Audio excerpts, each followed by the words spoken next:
ഇത് ഓണമായിട്ടല്ലോ നേരത്തെ പണി നിർത്തി വീട്ടിൽ പോകണ്ടായിരുന്നു. എന്റെ വരിയായിരിക്കും നിങ്ങളെ പണിയെടുക്കാമോ?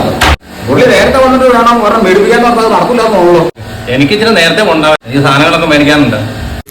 ഓണമൊന്നും ഇന്നും ഇന്നലെ വന്നതല്ലോ, പൈസ ഉണ്ടാക്കി വെക്കണമെന്ന് അറിയാവുന്നതല്ലേ ചേട്ടാ. 4 മണിക്കേ ഉള്ളൂ, പൈസ കിട്ടും. തീർന്നാലും തീർന്നില്ല, എനിക്ക് 4 മണിക്ക് പോകണം. ഞാൻ പോകും. പൈസ കിട്ടി കാണില്ലായിരിക്കടാ, അതാ ചേട്ടൻ വരാണ്ടിരിക്കണേ. ഞാൻ എന്താണെങ്കിലും ഇത് തീർത്തിട്ടേ പോകുന്നുള്ളൂ.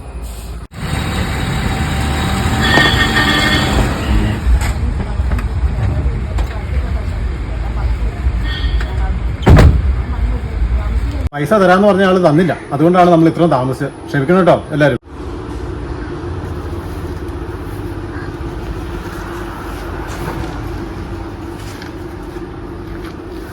ഇതൊക്കെയാടാ ഇവിടുത്തെ അവസ്ഥ. ഓണമായിട്ട് ഒരു നേരത്തും കാലത്തും പൈസ കിട്ടില്ല. നിനക്ക് ആ പുള്ളി നീ പൈസ ഉണ്ടാക്കണ്ടോന്ന് എങ്ങനെയാണെന്നറിയാവോ? എന്തോരം കിടന്ന് ഓടിയെന്നറിയാവോ മനുഷ്യൻ? എനിക്ക് ആ പുള്ളിക്ക് മാത്രം അറിയാം. ഇതെന്റെ മുഖത്തിനൊരു വിഷമം പോലെ. തരാന്ന് പറഞ്ഞ ക്ലയന്റ് ഒന്നും പൈസ തന്നില്ല. ഇന്നിപ്പോ ഉത്രാടമായിട്ട് അവർക്ക് പണിക്കാർക്ക് നേരത്തെ പൈസ കൊടുത്തിട്ടുണ്ട്. നോക്കിയിട്ട് യാതൊരു മാർഗവും കാണുന്നില്ല.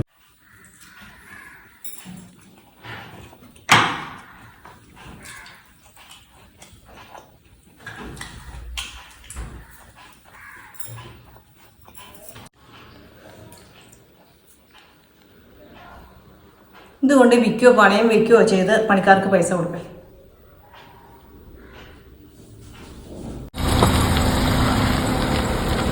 എന്നേട്ടാ മനീഷേ, ഒരു ശകലം പൈസക്ക് അത്യാവശ്യം ഉണ്ടല്ലോ.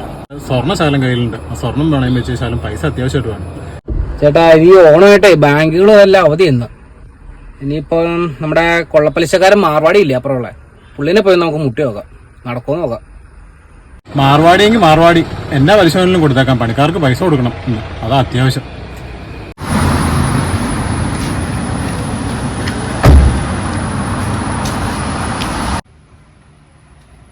ഭായ് സാബ്, ചെറിയ പ്രശ്നമുണ്ട്. കുറച്ച് പൈസയ്ക്ക് ആവശ്യമുണ്ട്. നമ്മുടെ കുറച്ച് ഗോൾഡ് ഉണ്ട്, അപ്പൊ അതൊന്ന് വെച്ചിട്ട് എടുക്കാൻ പറ്റുമെന്ന് അറിയാൻ വേണ്ടി വന്നതാ. മനുഷ്യന്തല്ലോ എന്റെ ടോസ്റ്റ് കുഴപ്പമില്ല, തരാം. ചേട്ടാ, ഞാൻ സ്വർണം കൊടുത്തു. പൈസ നോക്കി. കുഴപ്പമില്ല, എത്ര വേണം? 50 എടുക്കാം, ഇന്നലെ തികയുള്ളൂ. 50 തരാം, പലിശ ജാസ്തി വരാം.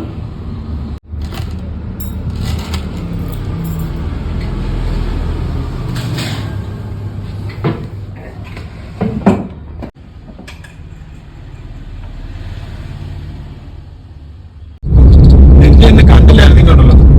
ഞാൻ വിളിച്ചോണ്ടാവുന്നത് ഇവിടെ എനിക്കൊരു സമാധാനമായിരുന്നു. പലിശ ഇത്ര കഷ്ടപ്പെട്ട നീ പൈസ ഉണ്ടാക്കിക്കൊണ്ട് വന്നത്. നിനക്കൊക്കെ നീട്ടുമ്പോ കിട്ടിയാൽ മതിയല്ലോ. അത് കിട്ടിയില്ലെങ്കിൽ അതിനുള്ള കുറ്റം. ഇങ്ങനെ സ്വന്തം കാര്യം മാറ്റി വെച്ചിട്ട് മറ്റുള്ളവർക്ക് വേണ്ടി ഓടി നടക്കുന്നതുകൊണ്ടാണ് നമ്മളെപ്പോലെ കുറച്ചുപേര് ഓണം ആഘോഷിക്കുന്നത്. അത് നീ മറക്കരുത്. എല്ലാ മലയാളികൾക്കും ഉള്ളാട്ടിൽ ഇൻഡസ്ട്രീസിന്റെ തിരുവോണ ദിന ആശംസകൾ.